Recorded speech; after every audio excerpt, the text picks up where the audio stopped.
Good evening, everyone. How are you guys this Monday night? I'm your host, Monday Night Muse. Hope you guys had a wonderful weekend and are off to a good start for the week. I'm going to go ahead and check my sound. I just turned on my microphone, so it's good to double check. Let's see. That sounds good on my end. And of course, I'd love some confirmation from the chat. You know the drill, right? We're going to be talking about the slow death of physical media. I would actually say that my title is a little misleading, not because I intended it to be misleading, not that I intended it to be in any way clickbait, but I couldn't think up of a title, a good enough title. I'm actually going to be specifically talking about Amazon's taking down of media on demand. And if you guys want to take the reins on the discussion after that, we certainly can, talking about physical media, but it will be specific. It's going to be specific on this service that Amazon is taking down. Now, before I begin, and I will welcome the chat soon, media on demand, this is a service, a distributor. I think it's a distribution that publishes and ships CDs and DVDs. And I don't think this is media, things like Warner Brothers. I don't think this is specific to CDs and DVDs of published films, of major companies like Disney and Warner Brothers. This is content creation. So I'm talking specifically about the independent artist and the business person. So this is going to really home in on these people. It's not CDs and DVDs in general, not your favorite movie, not your favorite CD, or probably not even LP, vinyl. I think that is not what this service is about.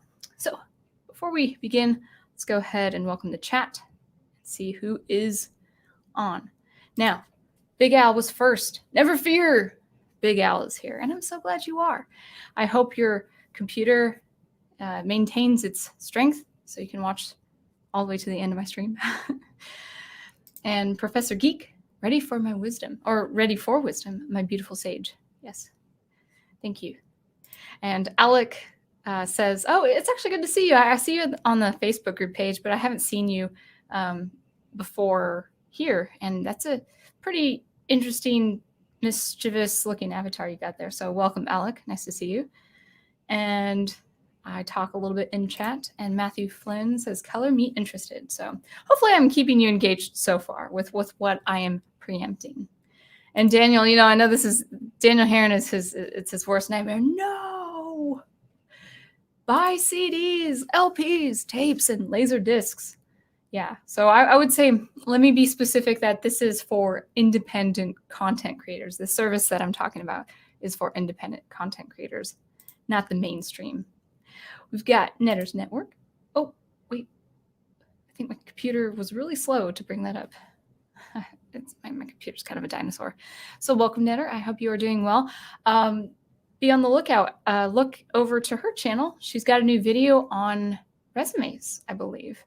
So a nice short video there. So interested in seeing what you have to say. Hopefully it's helping you out also with your job search. I'll take a look at it. I definitely will.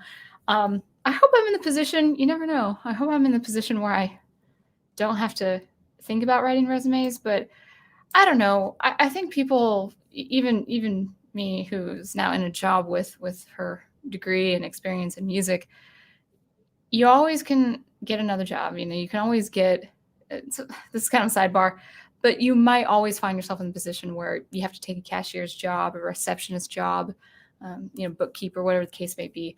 And people being flexible, even if they are working in their field of expertise, something could happen where they would need another job or need supplemental income. So resume knowledge is always important knowledge. So let's go ahead and keep on going down the chat. Oh, Wolf10, did you think today was Tuesday?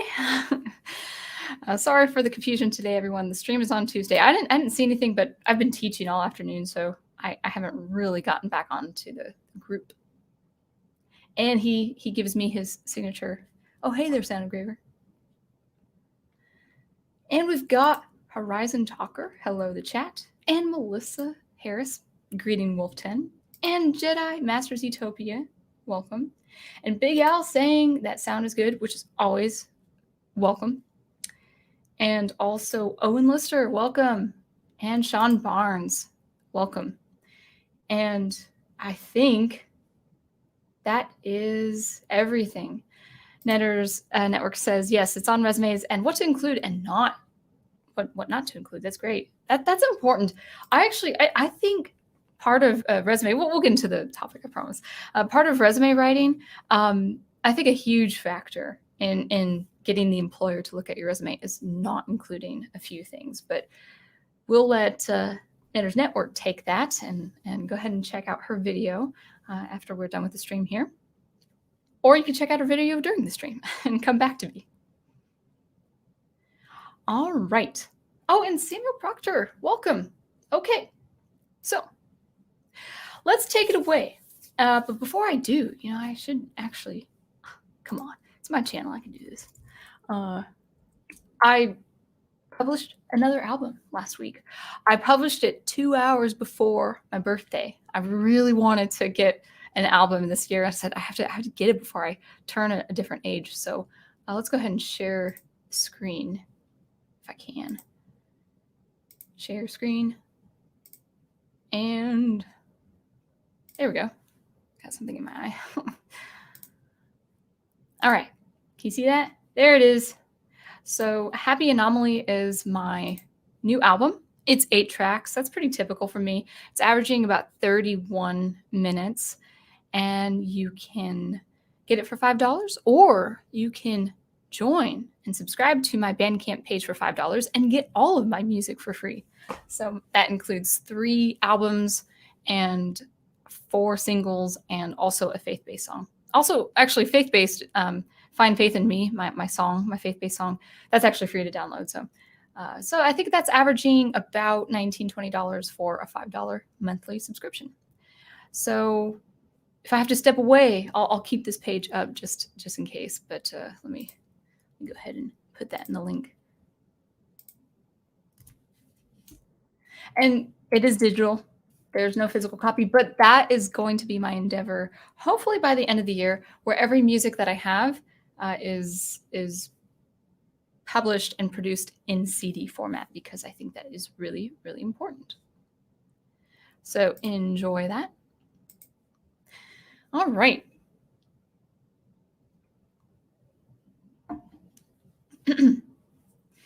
Okay. So Amazon's media on demand service. Let's actually see what this service is about. I'm going to go ahead and share the screen on another page. There'll be a lot of screen sharing today, I think. We'll see. I also have notes, but I might go between the notes. And the screen share. Let's do that again.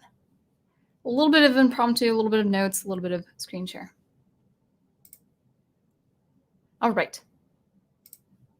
Let's see what this looks like. Okay, so Amazon Media on Demand. I actually didn't know what this was until it was brought to my attention that the service is no longer continuing, effective, I believe, July 4th of this year, or June 4th, I think, of this year. Before we get into the details, let's go ahead and see what it is. So what is Amazon Media on Demand? And this is part of their website. This is a separate web page. It reads, our professional content publishing and distribution services make selling physical media easier than ever. We handle customer orders, manufacturing, and shipping services. Your products remain in stock and are on demand when Amazon customers place an order. So if you're a musician or a part of a band and you sell merchandise, and some of that merchandise is a CD or maybe even a DVD of a music video or a set piece of several music videos, this is the place to go. You sign up for an account and instantly you can customize different things like cataloging, and Amazon takes care of the order and ships it to the customer at no inconvenience to you. So it's a very convenient service.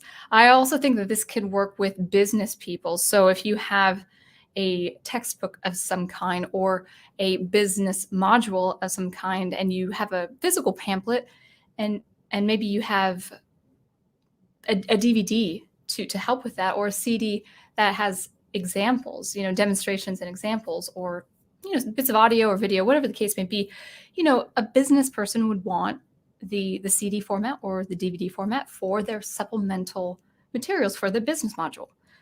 Sounds totally reasonable. I think this is a very convenient service. Its features are, creating an account, adding titles to this catalog, and also seeing sales reports, what is being sold and all of that. How it works has 2 steps here.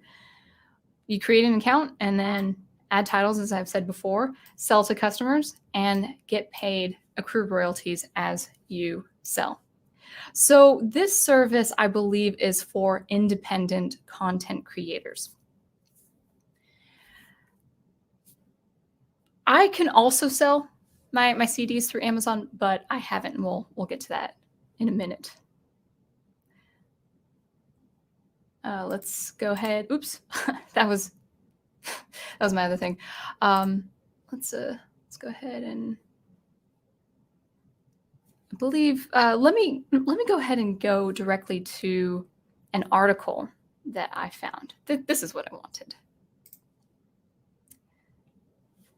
All right. So this article is published by MSN, the Money Department, and it was published, I believe, March 1st of 2021. So Amazon has announced Monday, previous weeks, that it will close its media on-demand service this spring. So what happened? Media on Demand was a spinoff of the self-publishing platform CreateSpace, which began as an independent company 2000, called BookSurge, before it was acquired by Amazon in 2005. So CreateSpace enabled individuals to publish their own books, CDs, DVDs on its platform. And in 2018, the book publishing aspect of CreateSpace was merged with Amazon's Kindle direct publishing service, while the DVDs and CDs were transferred to the Media on Demand service. So physical books had its own separate department, and the DVDs and CDs were transferred over to Media on Demand. It says, in quote, "While we stopped accepting new titles on March 31st, 2021, or while we will, let me read that again. While we will stop accepting new titles on March 31st, 2021, you will still be able to sell existing titles, existing content through June the 4th, 2021, said Amazon in an email to Media on Demand content owners. These dates may be subject to change, so make sure to check the closure schedule for more details and updates," and so on. Now, I think this is the reason right here, what prompted me to talk about this on the stream. Why take this down? Why take this service down?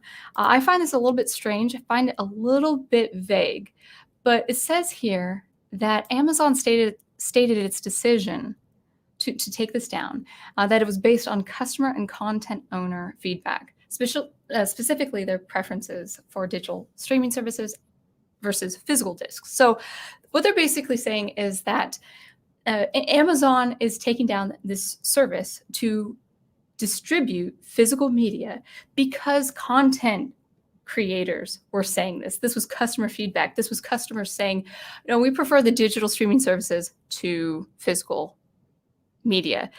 Now, before I kind of talk about that a little bit, let me just read the rest of this article. This marks the second time in a week that Amazon has moved away from accommodating independent creative artists seeking to bring their work on this major platform. Last week, Amazon announced its Prime Video Direct platform has stopped accepting unsolicited documentary and short film submissions. So again, independent content creation. Amazon has not set a specific date for the closure of this service, although it's tentatively aiming for an August shutdown. So 2 services, it sounds like, closing down beginning of summer and end of summer. So let me go ahead and stop the screen share there.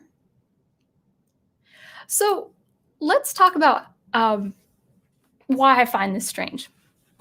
First of all, I actually don't have an account.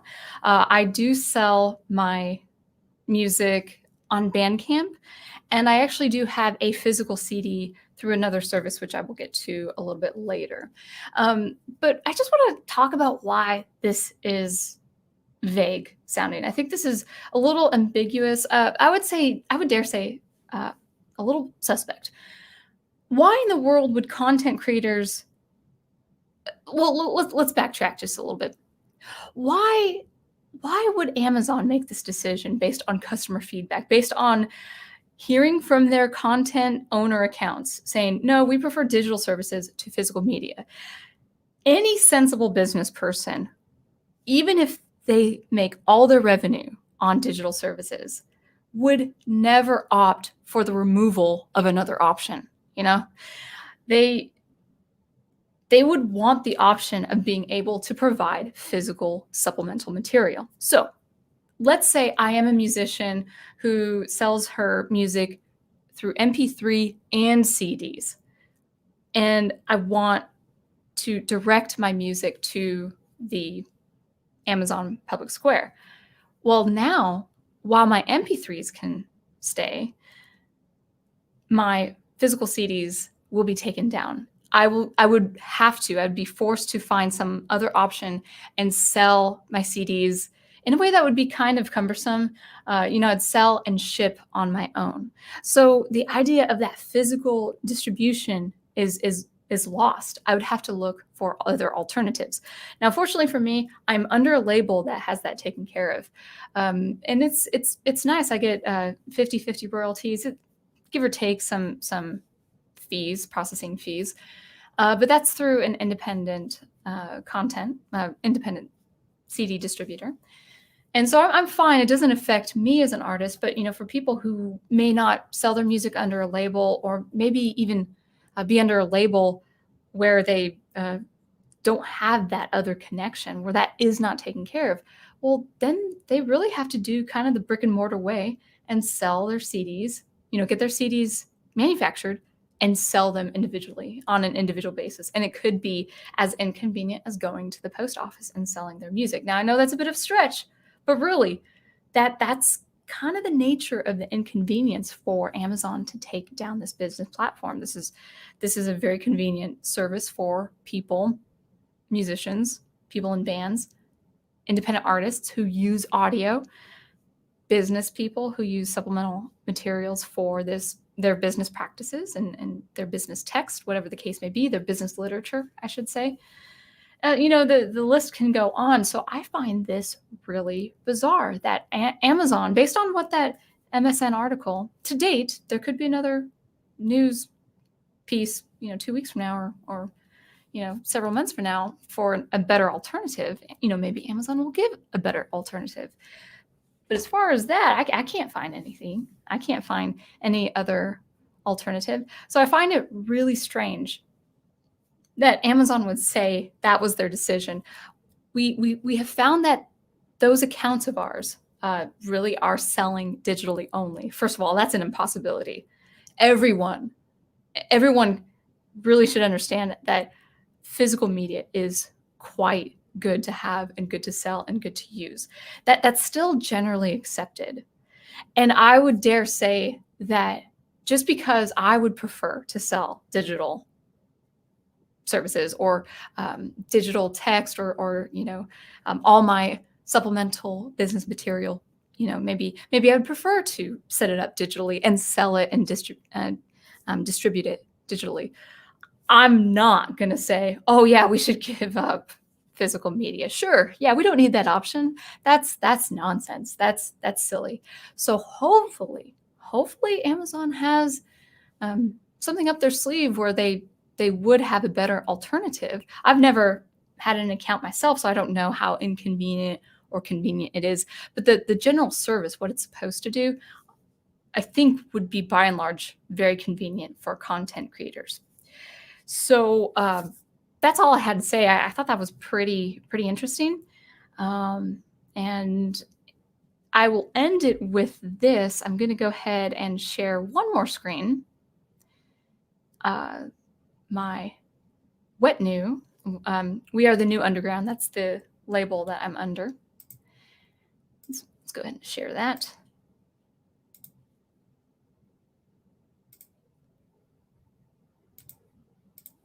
Let's see how that looks. Good. And I'll go ahead and put the link in the chat so you can find it. But as you can see, that is my CD Edgewise. That's the only CD I have right now, or that's the only piece of music. That's the only album I have right now available on CD. It is a little bit of a task to get the images just right for the template and send it off to the company. Let's see what the company is called.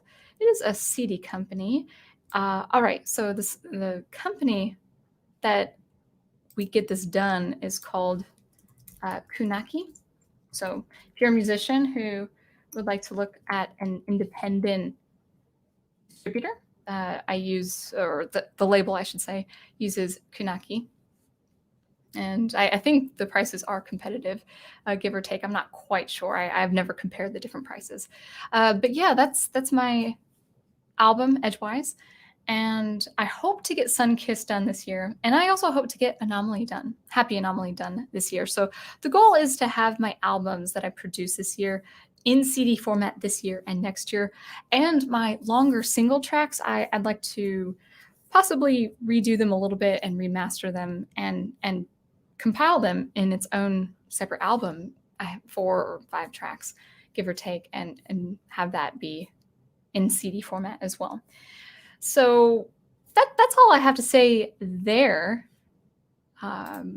Let's see what the chat says, and then we can kind of roll with what's going on.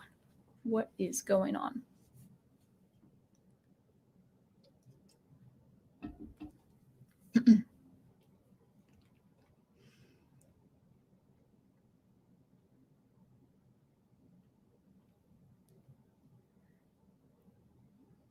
All right. Looks like you guys are chatting amongst yourselves. Give me a question.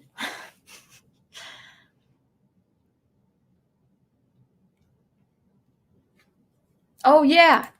Thank you, Matthew Flynn. I wasn't able to wish you a happy birthday when it was your birthday, so consider it a late happy birthday. I actually took last Monday off. I really needed it, guys, because last Monday I used that extra time to get my CD published. Not CD, sorry, my album published, Happy Anomaly.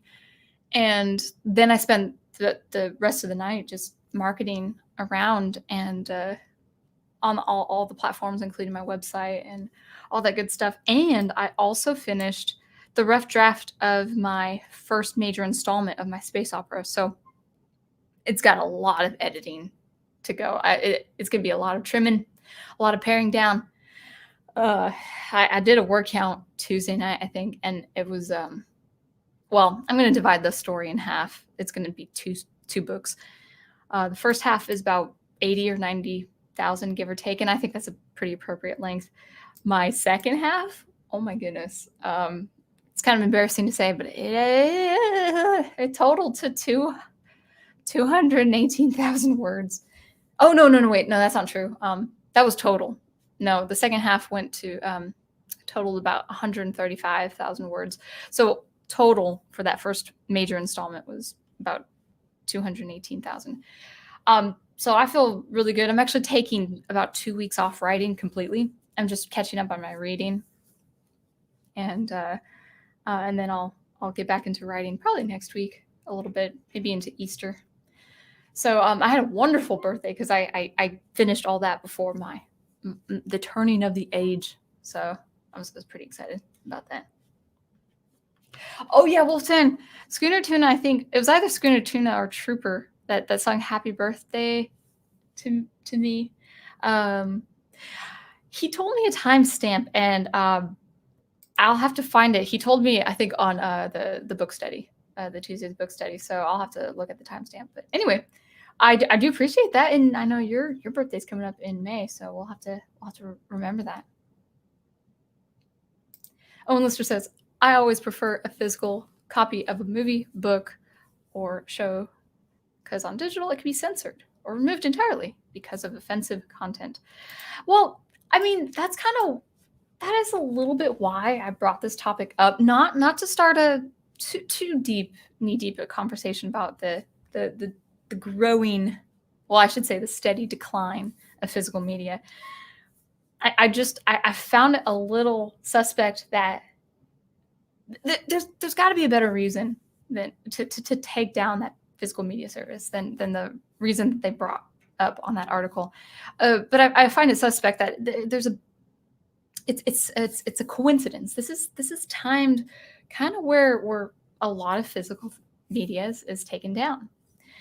Now, as far as books, on Amazon, that's not, the taking down of media on demand is not going to affect that as far as I can see.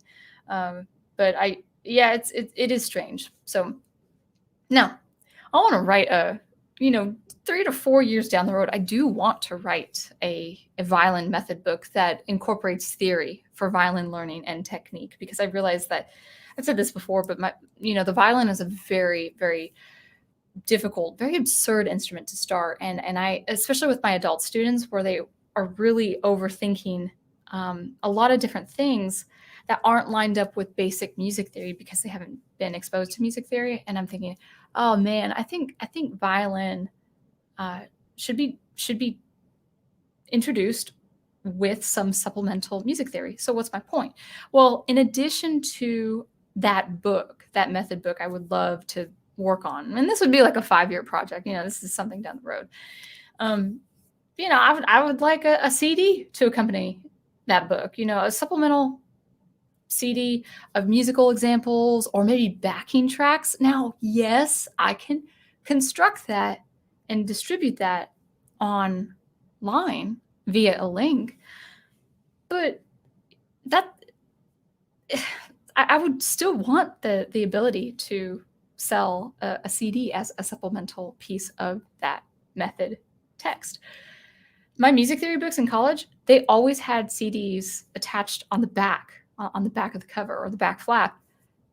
And these CDs had musical examples. I needed those musical examples to read along through with the textbook. Now, I understand you can have a link with those musical examples and read the text online, but there is something visceral. When you're learning music theory, there's something visceral when you got the textbook, you're listening to the audio through a CD.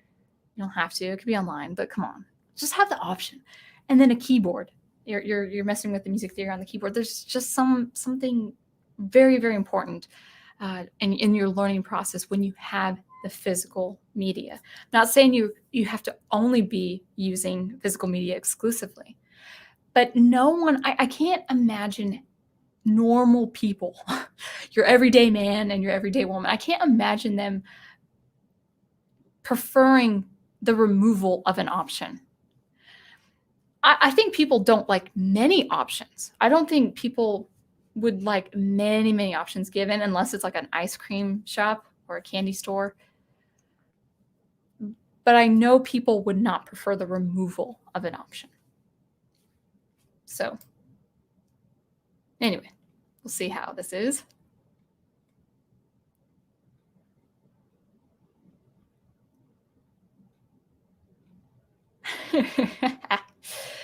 I see Owen's comment on sailing the high seas. Come on, guys. And then I can just hear Al's voice. Arr, matey. Yeah. I don't know. Oh, actually, I do want to point out something, though. I had this on my notes. I didn't use my notes at all this time, but that's okay. What artists should consider, or business people, what they should consider. The first thing is, I would say go independent. So you saw the name that I posted in the chat, Kunaki, which is the CD, I believe DVD too, distributor. So manufacturer and distributor. So they do both. They create the CDs and they ship the CDs. So go independent. If you're an artist and you're finding that a certain major service isn't being utilized, then look to the smaller companies and see what services are beneficial to you, and support the local. I think that's the other thing. It's not just going independent. It's not just seeing an independent company and referring to an independent company. I would say, let this be an opportunity to go local. So find a local manufacturer to help with the publishing, the manufacturing, the publishing, and the shipping. It doesn't have to be local, like a physical location, like it doesn't have to be in your state, but find a local mom and pop shop distributor. Actually, I'll give kind of a bit of an arbitrary example. My acoustic foam, that's over here and behind me and stuff. They have major companies for acoustic foam, but I ran into one. It's just this plant, this factory in I believe in Iowa or maybe Ohio, and I think they're called Foam Factory, and their website doesn't look good. It kind of looks a little sketchy, but man, their price when I bought the acoustic foam was super competitive, and the foam works just fine. I mean, it was really good pricing, and it didn't look like they were well known, but I was pretty happy with the product. So I would go independent and I would go local when it comes to these things. The second thing is market the physical. And, as artists and as business people, we should market the physical. We should support the physical, produce and sell physical copies, even, and this is just me, even if it's not profitable, even if you sell more digital, even if you don't make any profit off of the physical. I just think, as I've said before, that people prefer optionality. And I also think there's been a general rise of physical items, especially since 2020. There's been a rise in sales of physical books. Actually, vinyl has made a comeback in definitely the last decade. I would say the last 5 years to 10 years. My favorite electronic artists, they sell most of their major albums are offered in vinyl. I would love a vinyl player. Don't have that right now, but I would love to listen to this kind of music on vinyl. Actually, some of their albums, they sell vinyl only. I actually don't care for that. I would prefer them to have high quality WAV files or FLAC files, whatever the case may be. So yes, not vinyl exclusively, no, but they do offer the physical CD and the vinyl, and their physical CDs are quite beautiful. They have a beautiful cover with beautiful photography. So really make physical media attractive. The one thing I do want to mention, I can sell. I do. Never mind. I just realized I was about to say that I do sell my CD edgewise through Bandcamp, but I don't get as much money off the sale. And actually, I think we took down that option, even though it's on the website. So anyway, that was a sidebar.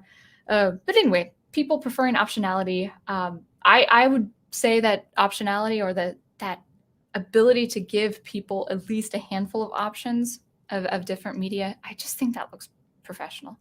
I think it looks more professional. And on the philosophical side, I think that the physical media is just handled, the idea of handling something, touching something, that really offers intrinsic value. I think we all cherish the physical in some way, in some capacity. We don't want to just be, in kind of this cube in total immersion of things without the physical handling of something.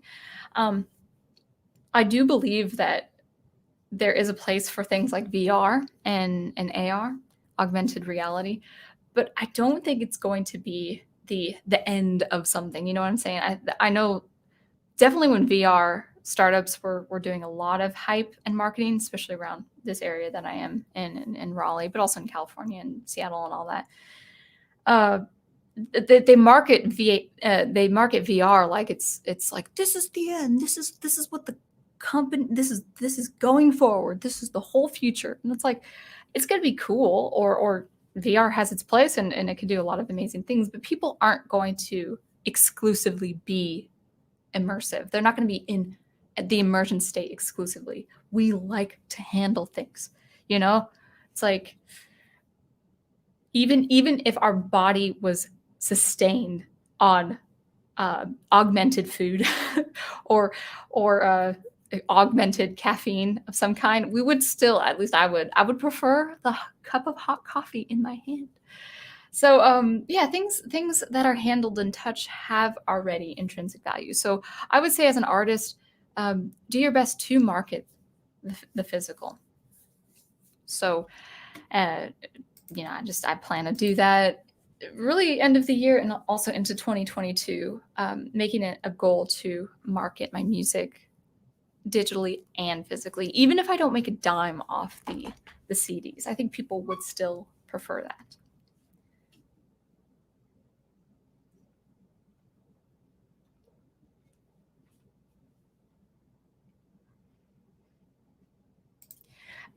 Alex says, I'm just listening for now. Want to hear what you have to say. Well, I hope I said what you expected.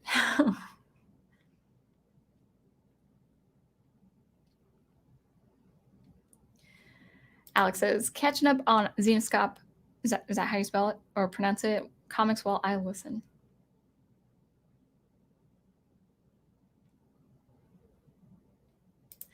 Okay, so Big Alperson says, what are you currently reading? I am reading, well, I just finished the whole book of The Silver Chair. So this next week, I think I'm going to finally finish Kenobi. I'd like to finish the book Kenobi. And then I really have to finish Dune. I stopped halfway, had a lot on my mind. I was traveling and had a big trip there, so I never got back to reading Dune. So Kenobi and Dune for my fiction, and then also for my nonfiction, I got to finish that great book, The Closing of the American Mind by Professor Alan Bloom. It's a very dense read. It's a very dense read, and I'm going through it slowly and steadily. Dr. Y, a very merry birthday to you. Yeah, actually, it isn't a birthday. Thank you. But yeah, thanks Wolf 10, Schooner Tuna, and Trooper for singing. I'll have to find that timestamp and see how you guys did that. That'd been nice. Thank you for doing that. Thank you for doing that on your stream. Professor Geek says, do you think Amazon could be backing away from on-demand in order to gatekeep creators in the market? Maybe it will prompt the creation of more independent labels and publishing houses. I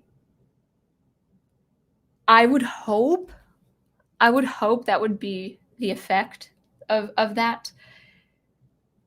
I don't want to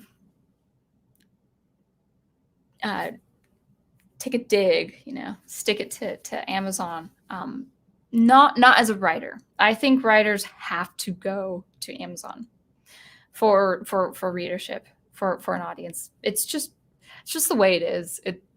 People just go to Amazon for books. Now, I don't recommend Amazon for my music only because they use MP3. I know, I've said it before, I'll say it again. They use MP3s on my music, on my album. I still make more on Bandcamp. So I always recommend Bandcamp because WAV files are so much better than MP3 files. Now, for writers, I would say do your best to be on good terms with Amazon because especially for self-publishing, you're going to need that audience. You're going to need that platform for probably 95-96% of your readership. Independent publishers, independent labels, yeah, definitely for music. Maybe independent publishers for business. For independent publishers for writers, I don't know. I really don't know. But I guess you would know a little bit more the world there. I probably would just. I hope I'm making sense, but as a writer, like if I sold my space opera or my speculative fiction, I really would do everything I could to be on Amazon's good terms for that.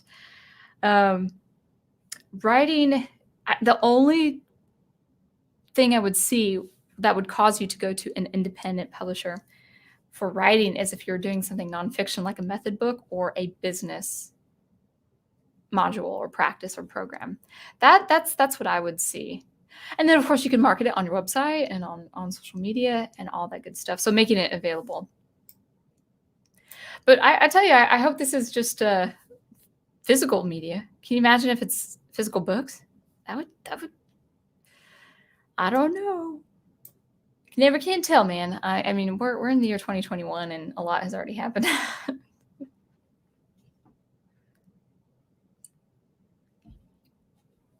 Shot Down Flame says, Sound Engraver, it could be the big tech tactic to buy up a competitor, then eliminate it because they have other ways to do the same thing. Oh, you're asking that as a question. To buy up a competitor, then eliminate it because they have other ways to do the same thing? I don't know. It's a very curious thing because I don't see how removing this option is a good business move. So I feel like there's something underlying. I feel like there's an underlying motive to doing that, and I'm not sure what it could be. I just don't see the reason. I don't even see the moral reason. I don't see the moral reason of eliminating that option. It's strange. Ninja Network says, Troy and I are big believers in owning physical media being altered because someone might get offended. Yeah, I mean, can you imagine, maybe you and Troy are going to be the first archivists. You'll be the first archivists of our time. I think we'll all end up being archivists, and who knows, maybe whatever the social media platform looks like 20, 30 years from now, if it even will exist, we'll dedicate our channels to our archives. We'll each have our archives. See, that's what we should be. Not archivists in the academic sense, but in the pop culture sense, or I would say in the academic sense too. That'd be interesting. That's an interesting thought, and it goes against my Spartan tendencies because I really am quite Spartan. But no, I think it's important. I think it's important.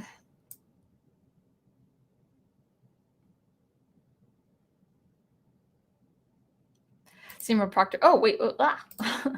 Says Kenobi. No spoilers, guys. I only went up to chapter 12. Jedi Masters Utopia says, my birthday gift to you is that I will not sing happy birthday to you. Well, the thing is, I could sing it. I could play it. Matthew Flynn, what do you think of my favorite Narnia book?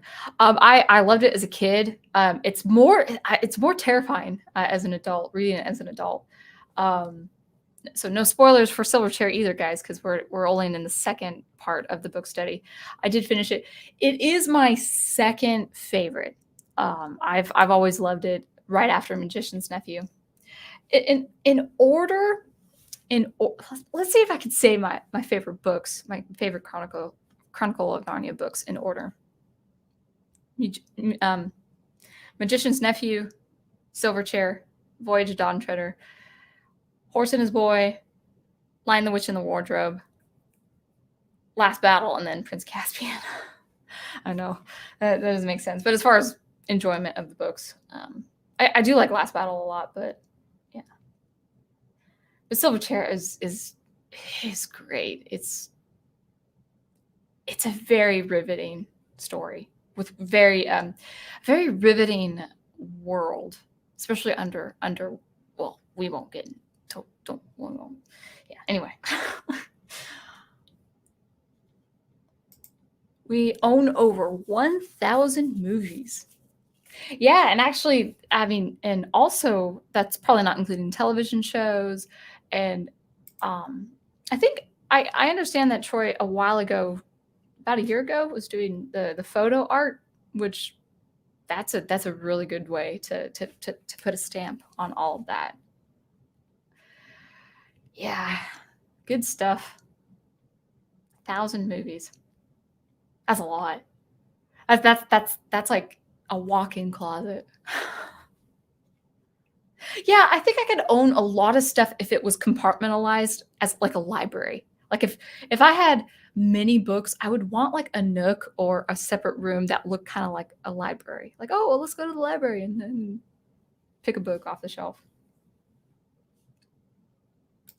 Samuel Proctor says, more Amazon alternatives would probably come faster and more creator friendly if the government had less of a stranglehold on the free market. Yeah, that's kind of why I'm pushing for local. That's kind of why I'm pushing for a local option. So go, I would say just go as small as you can get as far as the company is concerned. If they provide the same service, yeah, maybe it wouldn't be as competitive, or even prices be as competitive. But so far with me, if someone purchases Edgewise off of my label's website, it's better for me in royalties, or shares, I should say, or the share. He gets 50, I get 50, which is better. It's a better way to do that than off of Bandcamp, even because Bandcamp, as great as the platform is, it is pretty kind of dings you on processing fees. It's kind of sad. Yes, no spoilers. So I would just say kind of look around. You do have to look around. But I mean, it's better than somehow finding a way to manufacture it yourself and then shipping it to different people. I'm just speaking of music CDs right now. Oh, that's cool. Yeah, I turned our living room into a library. I have that many books. That's great. I like the look. I already like the look of that. It's cool. Owen Lister says, would you consider, without spoilers, okay, no spoilers, would you consider Silverchair to be darker than the other Narnia books? That's a good question. I think all the books in their own respective way can have some very dark undertones, not in a Sidious way, or insidious.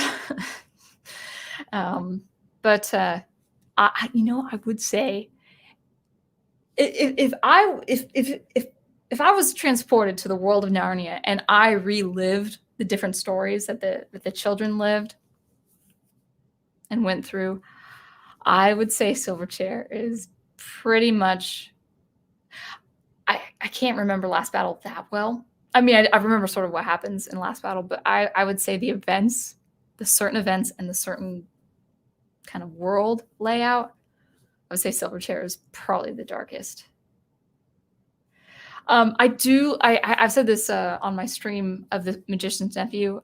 One of my favorite scenes, and it's a very dark scene, is when they're transported to the world of Sharn.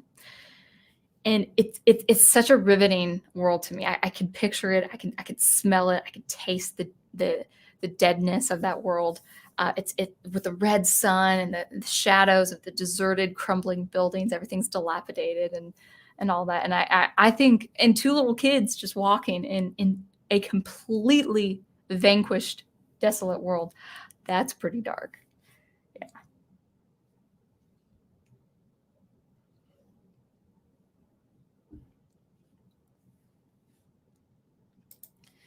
I saw The Voyage of Dawn Treader. I haven't seen anything outside the first one, and I expected this movie to be the worst, since there was half the original cast had gone, assuming it was cheaper, not knowing that it was like that in the book.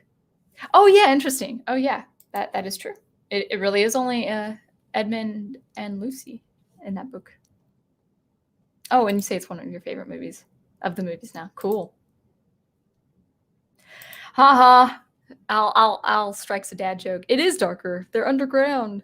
Yeah. No spoilers, Al.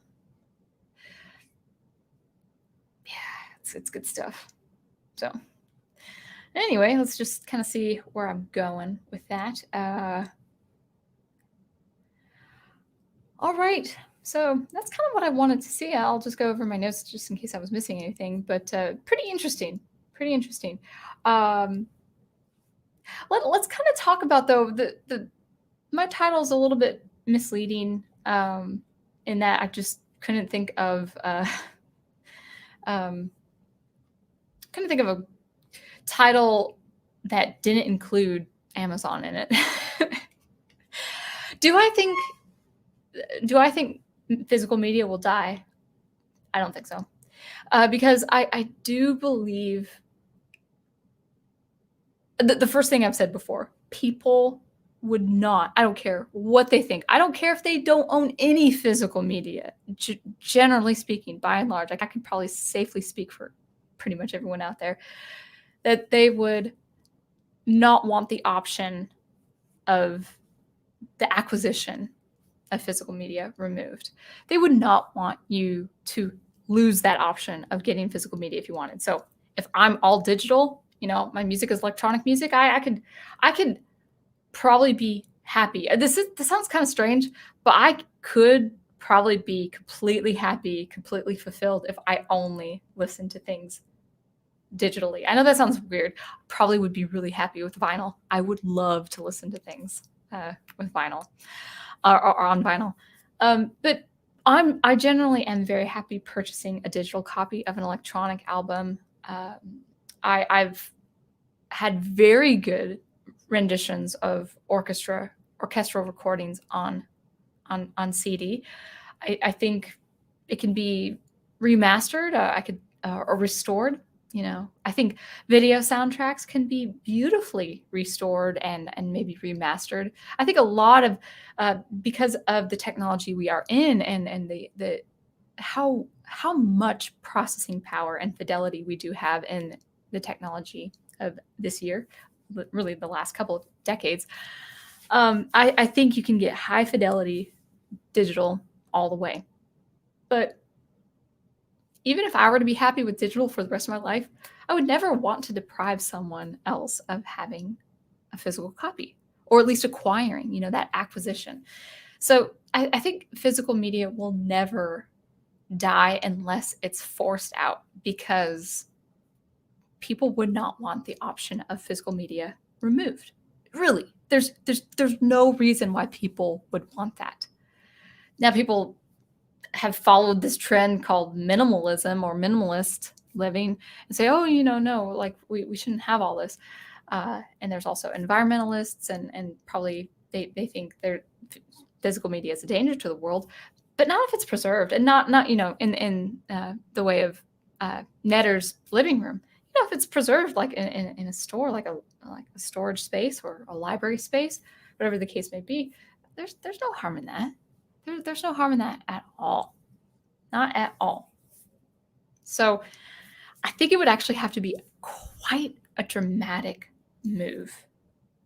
I would dare say, a historical move for physical media to actually decline and ultimately die. I don't think we are in any danger now, at least. You want dark? Read Red Harvest. No thanks. No thanks. I'm not reading any horror Star Wars. Owen Lister says, you are right. Each Narnia book has its own dark moments, but there was something a little more different with Silverchair that felt more threatening, if that makes it. No, it does. It does. Now, no spoilers, but man, it's when it was kind of scary reading it as a kid, but when you really internalize these children books as an adult, it's like, whoa. And we always have to remember, yes, I know C.S. Lewis wrote for children. He wrote these children books to children. So we have to remember that, okay, these children characters, they are children, but they are heroes as well. They're facing quite dramatic things as heroes more than as children, because this was written for children. So, I get that. But reading it as an adult, I'm like, these poor kids. I feel so sad for these kids. There's a time where Eustace and Jill are just on a day's journey, several days journey out in the cold, in the wilderness, and I'm just miserable for them.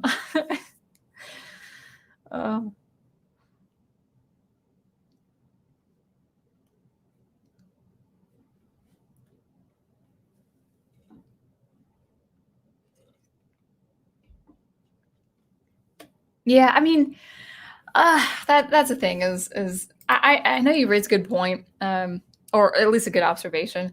Even if every physical media is banned, black markets and rebellious people will turn digital files into physical media. Um, I think that would be a long time coming. I really do. Uh, I know we've seen events. I know things have surfaced where things are banned and not even distributed on third-party sellers and all that stuff. And I'm not, of course, condoning any of that, but I really would. I would think this again. I would say the move would be historical. I hope it never reaches to that point where it would be, sold under the table, so to speak. All right. So, all right. Talking about dark literature, but I'm not really interested in talking about that because I don't read dark literature. All right. So, I don't really have any thoughts on that. So, if you guys have nothing else to say on that, I probably will wrap it up because I've got music to do. I'll talk about a little bit what I'm doing into the next month and into May, my 4-track album. In fact, if I don't have any topics to talk about in the coming weeks, I might actually do work in progresses in front of you if that works. So I'd be on OBS and record my Logic and just kind of work while chatting with you guys. I don't know. Oh, it's Daniel Craig.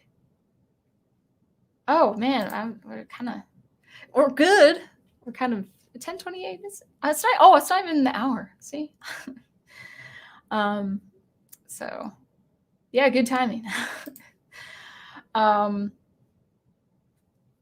anyway, what I'm saying, I'm just looking at the chat. And you guys are recommending dark stuff. Don't recommend dark stuff on my channel, please. Anyway, so I'm working on my 4-track space ambient album. That will be an album. Probably averaging 18, 20 minutes, 24 minutes. I don't know. I hope it's about 20 minutes in length. I really do like producing. This is a 4-track album, but I really do like producing albums that are 8 tracks to 10 tracks, 30 to 45 minutes in length. I love that length for an album. So this one's a 4-track space ambient album, and I'm getting all the percussion organized, and I'm gonna do some automation. I'm gonna add some 8-bit technology. I mean, it's not gonna sound chiptune. It's not gonna sound 8-bit, but I'll be applying some plugins there. All right. Anything else? I don't think so. Let's see. Plugged in my album. Actually, I did plug in my album, right? I'll just plug it again.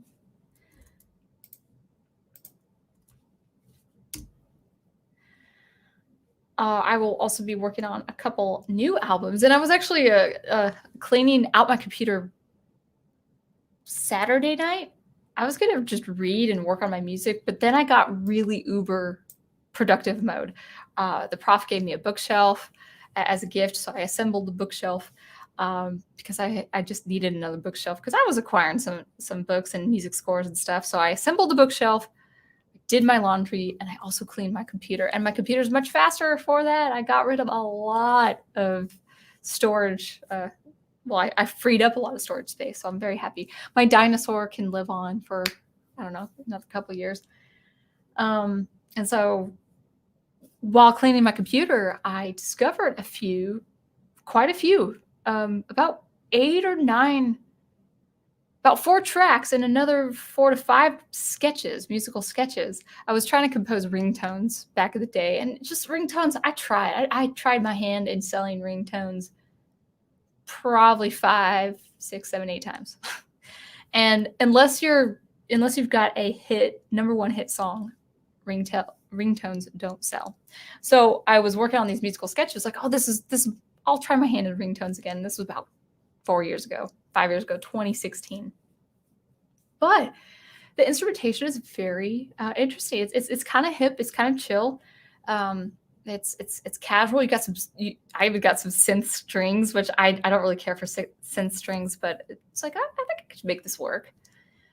So after cleaning out my computer, I discovered I have about two extra short tracks worth of music, original music to make. And I mean, not, did I say tracks? I meant albums. 2 short albums, maybe 5 tracks here, another 4 tracks. They're kind of different in style, so I'd probably make them separate. But I thought that was pretty encouraging. For my sound experimentation video this week, I will try to get into SuperCollider, but I have been really busy with other projects, so it might be a Logic Pro project. I'm not sure. I would like to do SuperCollider. I posted my Donkey Kong Part 3 with the 3 tracks by Eveline Fisher, who I said on my video. I think it is known that she took on that project. She took on composing for Donkey Kong Country after her graduate studies. I took on a receptionist job after my graduate studies. I had CEOs, and they're like, "You're such a nice girl. You're so smart too and well spoken.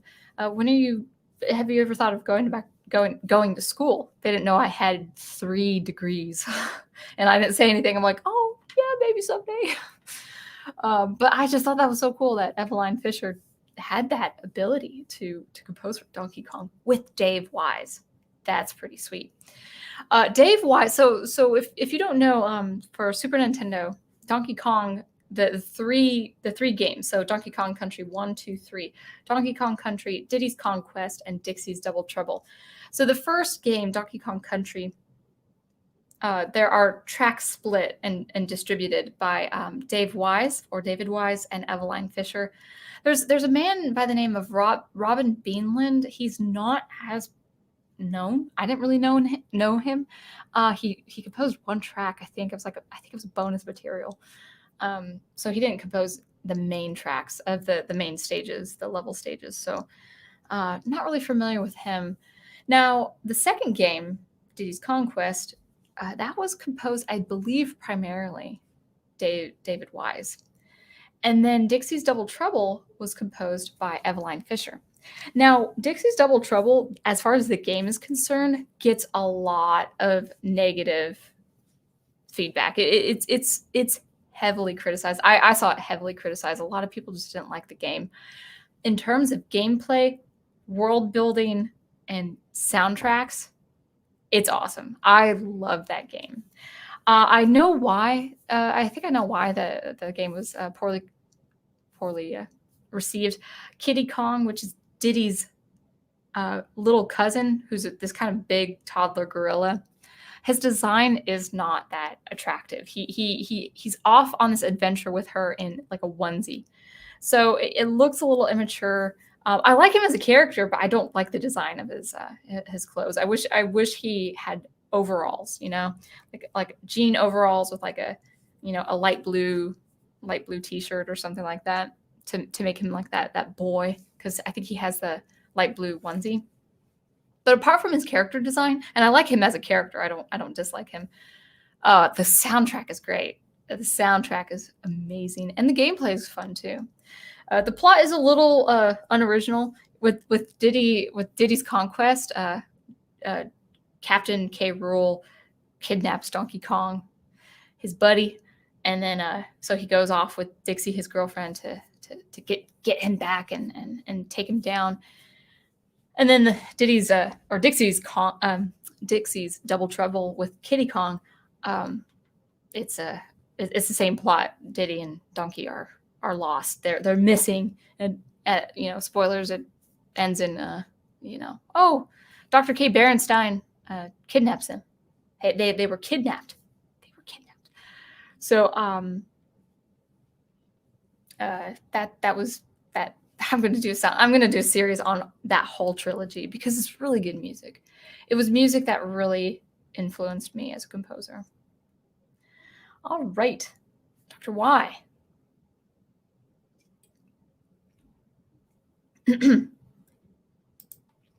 Have you listened to the soundtrack from Raya yet? Oh, I should. I should. That was Horner, not James Horner. Is it Howard? James Newton Howard? Is that his name? I'm blanking on the name right now.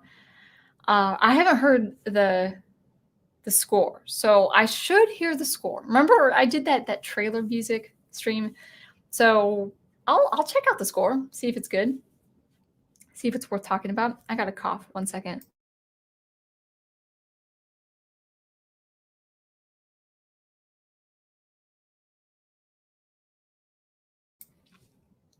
Yeah, I'll check out the score. I think that'll be fine. We'll see. I'll give it a review. I probably won't do a commentary video on it, but I could talk about it on stream. Daniel Craig says DKC is good. And now I know you corrected it there. Yeah, or DKC 3 is good. Yep, I agree. I love the change of the world from, okay, so this is what I really like about the game. As far as world building, Donkey Kong is on his DK Island, so it's that jungle. There are factory levels and mining levels and underwater levels, of course. So it's quite topographically diverse, but it goes from his island to the second game, which is the Kremlin Island. It's kind of like a circusy island with swamps and like a volcanic cauldron and like, so a bayou, a funland, or like a fun place, like a carnival environment.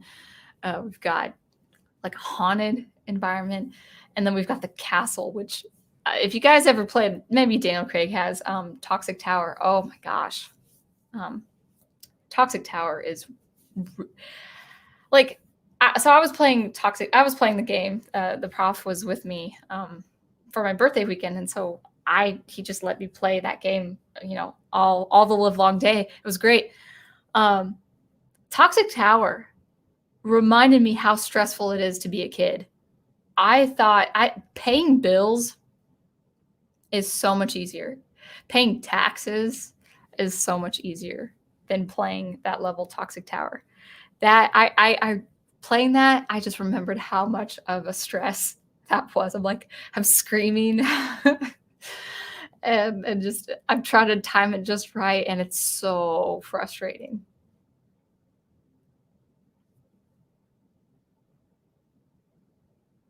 All right, good night, Owen. Thanks for stopping by. I hope that you found it interesting. I thought it was kind of off the cuff what I was talking about, but hopefully you like that. Dr. Y says, what is it with Nintendo and kidnapping stories? I don't know. But the thing is, I've only played Nintendo. So I'm so excited about the retro box because I'm going to go through all the games that I played as a kid, and then I'd like to play some of the Final Fantasy games, and I will play Chrono Trigger, no doubt. I never played Final Fantasy or Chrono Trigger as a kid. I'm so excited. So excited to take on those games. But I'd actually like to try the Sega Genesis games too. I would like to try that. That might be a good call, Wolfton. That might be a good call. Samuel Proctor says, my little sister asked my dad if she could watch Raya. He replied, heck no, it's $30. I'm sure your dad wasn't the only one. Yes. James Newton Howard. The score is beautiful in parts. This is his fifth venture in Disney. I love his Disney Dinosaur soundtrack. Haven't heard of that one. I remember Treasure Planet a little bit. I'll have to listen to his music for Disney. Didn't he do Atlantis too? But man, I have not seen these movies in like 20, probably good 15, 20 years. So I can't really remember the scores. Well, when I last played that game, I was 13, so I probably didn't have a huge problem with it then. Now I'd very likely have a huge problem with finishing it. Oh, are you talking about Toxic Tower? Toxic Tower, I mean, so with the second game, you can get these DK coins for a score, like if you if you want to set the bar high for scoring high and being the champion. But also you can get different bonus coins, so you can go into the Lost World. And I want I was really spending my time, a lot of time on that game, just getting every single bonus coin and every DK coin. But Toxic Tower, I'm like, no, I don't need it. I just want to make it to the top.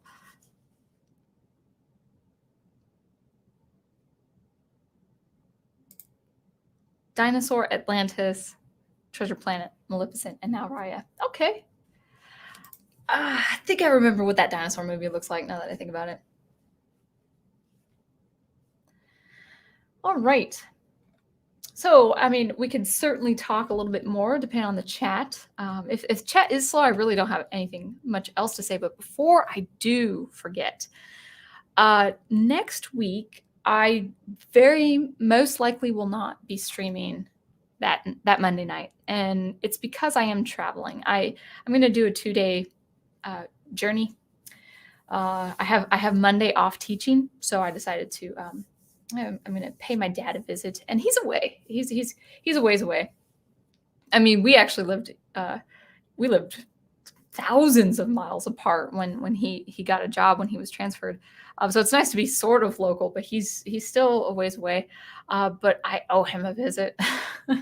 I'm such a homebody, and I teach 6 days a week, so I never really have the opportunity to travel.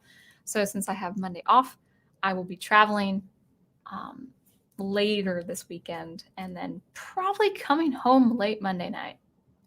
And even if I came home earlier Monday, it's a lot of traveling. So I probably would be totally sleepy sounding Craver. So chances are, so you got a 95% chance that I will not be streaming the next Monday. But the following Monday, after Easter, I hope everyone has a good Easter. The following Monday, I will probably have topics to talk about, or I might just do some works in progress on my tracks. So that's to be announced then. So probably no Monday Night Music next Monday. So yes, Toxic Tower. Now that I'm in my 40s, I do not have the same dexterity I used to. Games that used to be a breeze for me, I now have trouble finishing. There's something physical too about the control pad, and I do a lot less straining on my hands with the control pad because I'm more aware of hand strain, especially as a violinist. So things I did as a kid, I don't do now with my muscles because it just is too much on my hands. But oh my gosh, I do not have the stamina I used to as a kid. Yeah. You guys ever, if you guys ever played Super Nintendo, you guys probably know what I'm talking about. Do you ever hold down Y when you don't have to? So you're making this jump on, or actually it's my other hand, this jump on B with the knuckle of your thumb, but you're holding down Y the whole time. And it's like, oh, why does my hand hurt? And it's like, oh, I shouldn't hold down Y. I should just keep, patting B really fast, like repetition. It's like, that's probably better on your hands.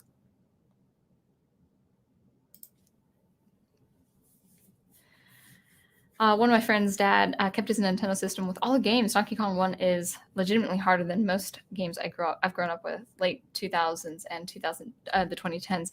Interesting. I don't find it that hard,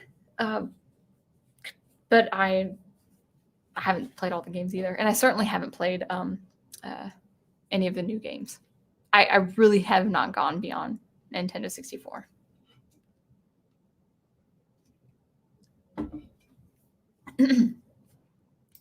Dr. Y says, Disney Dinosaur was my all-time favorite Disney film when it came out.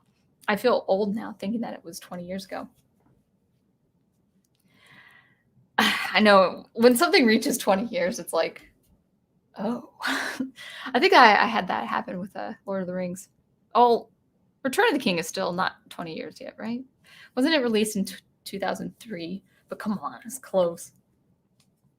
Matthew Flynn says, why do Christians dislike horror? I don't get it. I can kind of tell you. I had a conversation with I would say he's. I don't want to describe him as atheist if he doesn't describe himself as atheist. But I remember talking to him, and when he was a younger man, he really liked horror a lot. When he had a family, he wasn't really into it as much as he got older. So he's kind of weirded out by horror now. He's in his 40s. and I was telling him, you know, because I had never liked horror. Part of the my dislike for horror is it really gets into the psychological, and a lot of things that are dramatized in horror.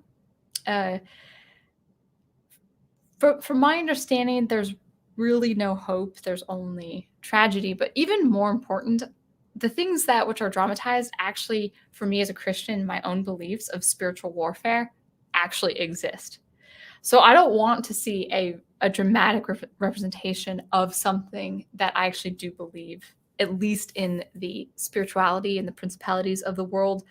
I actually do believe that that world exists. So now you might think, well, wow, you believe that, you must be freaking out all the time. Well, actually, no, I totally feel protected by the Holy Spirit. But that's not to say that people aren't in danger of being susceptible to that. I know that might be a little, I mean, it was an honest question, so I'm giving an honest answer. When you deal with the psychosis, I get really easily disturbed. I get viscerally disturbed when you deal with the psychosis. So I may have said this before to you guys a long time ago when I was talking about maybe fiction. Physical death to me is less severe than psychological death. When a character in a story goes mad, when they are susceptible and they fall to madness, you know, kind of like or something ravenous like a zombie, that to me is way more terrifying than an actual physical death. Because the body and soul are departed, even if it's in a fictional place where there is no body and soul, but the end is there. But psychological death, the person is still living. You know, they're still in their frame, in their stature, in their body, but their mind is gone. That is absolutely terrifying to me. So I don't like that. I don't like it dramatized. I know it's, you know, zombies and stuff like that. That's just all drama. It doesn't exist, but it gets to me psychologically. I do feel very easily disturbed. So that's my answer for you, Matthew Flynn. I hope that was a lot. I hope you're satisfied. But as far as the dramatization of actual demonic stuff, no thanks, because I like that. That's spiritual warfare that I do believe exists. So, I mean, I'm protected in my family, and I pray over people. So I think I have some small gift of intervention, but I'm not going to say that too boldly on you know, in public, because first of all, I don't know. But anyway, I'm a very prayerful person, and so I'm not afraid for me, but that stuff is kind of like, no. Nope.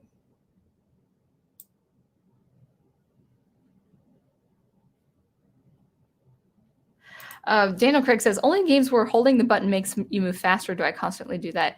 Yeah, well, I think most Nintendo games, or at least the ones I've played, where you can speed up by holding the Y button. Holding down the button is a skill real gamers know all too well. Is that true?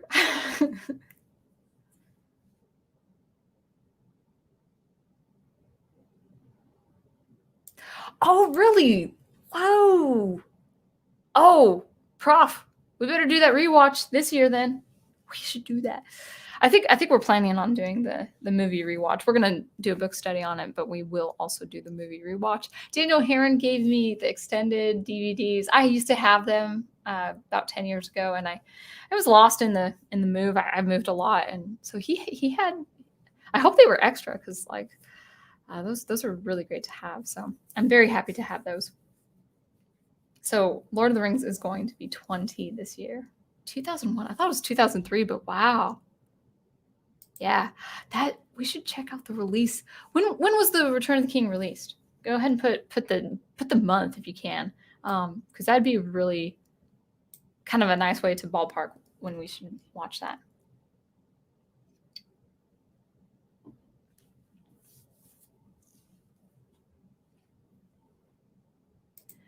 Oh, Dr. Y says something pretty practical. When it comes to horror as a Christian, I like practical horror like Jaws and The Ghost and and the darkness.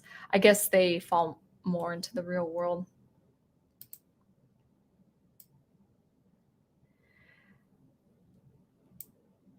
I think there will be a scene in my space opera that is borderline horror. It's pretty provocative and pretty riveting. It's pretty scary. It's pretty tense, but actually, it will be a hint of tragedy in it. But kind of a historical tragedy behind it. But I think I will. But always, it will always. My stories will always have hope in it.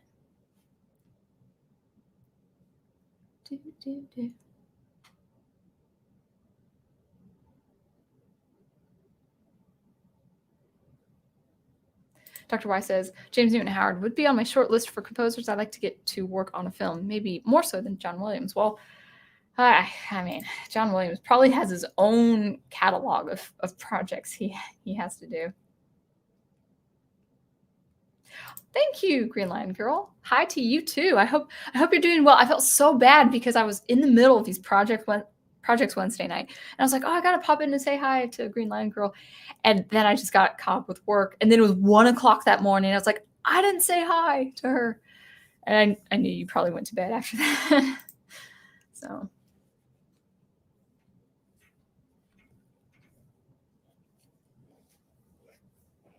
Yeah. So Samuel Proctor also raises a good point. I mean, people like David Stewart, he writes horror. So there are Christians out there that like horror, but I'm so visceral to the psychosis that I just don't deal with it at all. So you say you're a Christian and like horror, though there is a line drawn when watching it when it comes to gore and sexual content. That's you don't want mindlessness. You don't want garbage in, garbage out. Because I think there could be a lot of great intellectual horror stories out there. But there has to be a reason for the horror. Science fiction can lend itself to some very horrific ideas because human nature and our tendency to doing bad things is very real. And so, I mean, like, for instance, I won't spoil it for people, but the end of 1984. I love that story. I mean, it's a very tense story. And it is a little tiny bit of horror in it. In the real world stage, it's not the paranormal. And it's a world kind of away from our real world now, but it shows the evil of what people can do. How it shows us what we can do when we cower to different things. 1984 has just a tiny bit. It's peppered in at the very end. It's pretty dramatic, but yeah. Anyway.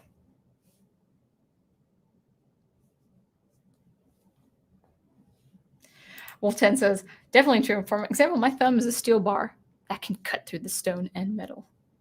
Interesting.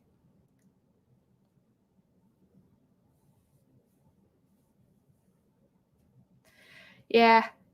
I probably don't want to bring up horror films on my channel. It's not what that is, but kind of. There's definitely a place, but there's also limitations, especially if you're a Christian producer. Definitely.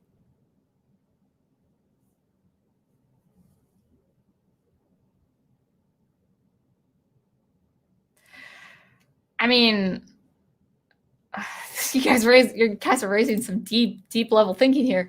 I had a German born again Christian friend, and it was interesting because he had zero problems with swearing and nudity or gore, but he absolutely had no-go policy with occult depictions. I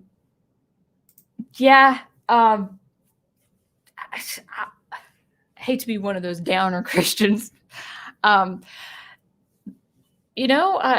Tradition and the Bible are very, very, very clear on nudity and that kind of content.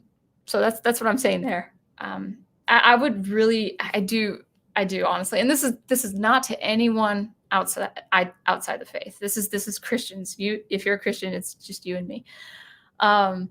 Really get to know what the Bible says about all that kind of content that you watch and consume, because I promise you, born again is also, rinse and repeat. It is the practice of paying mind to the things which are noble, true, and virtuous. This is just between Christian to Christian. If you're not a Christian, you pay no mind to what I'm saying. But to the born again Christian friend, Daniel, I don't think he reads the Bible. And if he ever heard me say that and took offense, well, he shouldn't have zero problem. The idea of having zero problem with that kind of content as a Christian. And I'm not saying the Bible is clean cut. The written word is clean. There are very graphic events that happen in the history of the Bible, the sequence of events. It's not pretty. A lot of it is not pretty. The crucifixion is not pretty.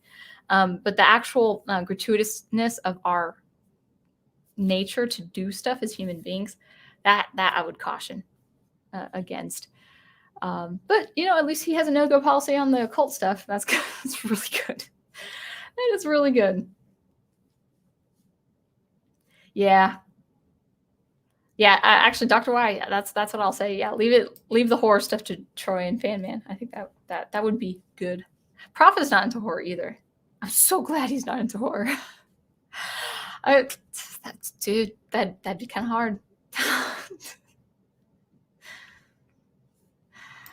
We'll keep it under control, but we are geeks of many genres.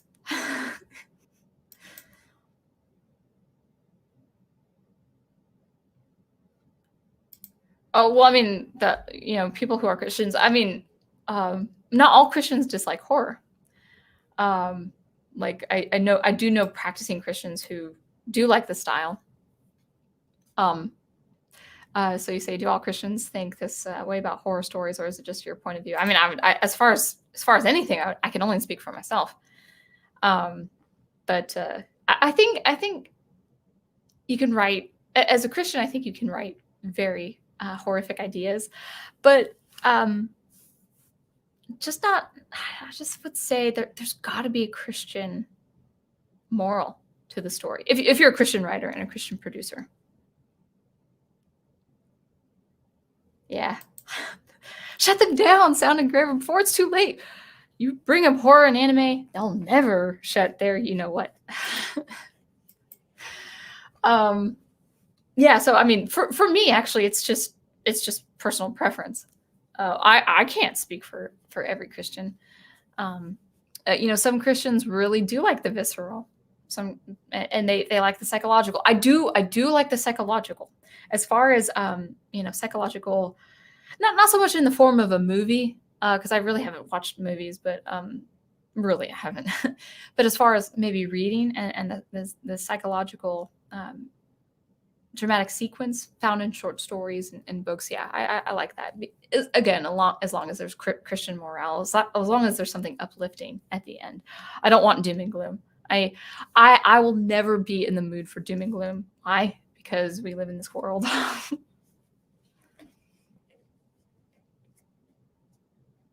Oh, sweet. To get back to the topic, I just got some vinyl in the mail this week. Good.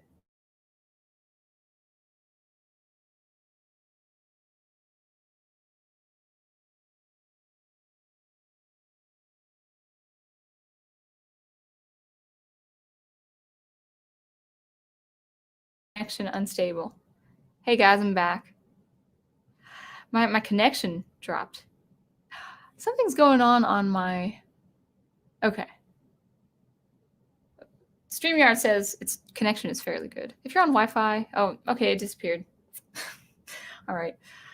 There. So vinyl, yes. So keep the physical media. So anyway, I hope you like that. I think it's a pretty short stream. I don't really have anything much else to say. And then I broke her stream. No, my Wi-Fi keeps dropping. So again, no Monday night, pretty much no Monday night stream next week, but then it'll just be normal as follows after that. I think I'm going to just do a little bit of music before probably reading tonight. So, okay, what were we talking about? So yeah, we just finished talking about kind of ideas, all these random ideas. Thank you guys for providing your questions to the chat. I kind of want to talk more, but I don't know. I probably have to work too. Let's catch what Dr. will wrap it up. But for some reason, it was not posting. All right, I do have some disturbing ideas for some of my stories. Sometimes I do worry about it myself, though. I mean, okay, I've said this before. I know I have. Christian authors, musicians, writer, artists, whatever the case may be, only produce art based on your good conscience. So if you're writing something and you feel in your gut, in your heart as a Christian not to do it, don't do it. You'll always find a creative, maybe even better alternative. That's happened to me in my writing experience.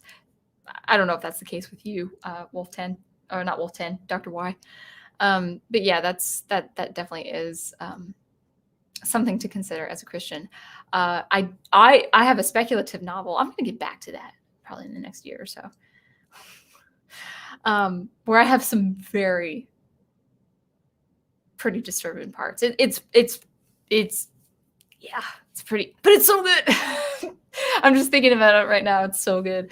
Well, at least it's good in my head. But yeah, some very disturbing things, some very questionable, not questionable in that I would write anything against my conscience, but people undergoing some very extreme things, and the decision to go along with it or overcome it. And so yeah, I don't think Christians should be without some tension of the psychological, of course, of the spiritual, of some kind, of some nature. So my dislike of horror doesn't mean everything's going to be all smooth and there's not going to be any tension anywhere. No, that's not true. That's not true at all. Anyway, but that's besides the point. Let's go ahead and wrap things up. So we've got WCR Tuesdays and Thursdays at 2:30 Eastern time, right? Right, Wolf 10? Just name the time and topic in the chat, if you please. And we've also got Catholic Bible Geek with his book study, the second part of the Silver Chair. Wonderful read. It's been a wonderful study. I've really enjoyed the Chronicles of Narnia, and I'm kind of sad that we're getting close to the end. Oh well. But lots of great stuff to come after that. So, Prof, is that going to be... Is that 9 o'clock? Is that 9 o'clock on the Catholic Bible Geek channel as normal, right? As per usual. We've also got Wednesday nights for soundtracks of Birdman. I hope this week. Hopefully everything's fine with Daniel and weather and all that. I think I might see it actually probably in my YouTube feed. Let's see if I can see Daniel's thumbnail. Soundtracks of Birdman. I don't see it. Actually, if anyone has, if Daniel, you're here, or anyone knows of Daniel's stream, that would just be on the lookout for that. Wednesday nights, probably 8:30, and also Green Lion Girl with her Wednesday night streams, and also Friday night streams. Friday evening, I'm usually teaching into 7:30, and then I have a commute back home, so it's kind of lame, but her streams are nice and engaging and kind of relaxing. So go ahead and tune over there. Friday, Big Al, if you're still there, what is Fan Man doing? Is he doing anything? Not even sure. So kind of be on the lookout for that. Kind of be on the lookout for a Second Cup Cafe. We'll see what's happening there. I know he's been pretty busy with family life. And then, of course, the rewatches, the Films with Friends on Big Al Presents channel, and also, probably not this week, I think Netter had a rewatch last Saturday, but check out her channel too for those rewatches. And then also her content, be on the lookout for her posts of different videos. And I think that's everything. So hopefully, I hope to have something interesting for my sound experimentation video this Thursday. So we'll see. But thank you again for watching and listening. And I would say go ahead and check out my album, Happy Anomaly, on Bandcamp. I would really appreciate it. Or if you don't want it yourself, just go ahead and share. If you at least like it, go ahead and share. But until then, keep preserving, producing, and loving the art that you love. Keep producing the art you love, and I will catch you next time. Thanks again.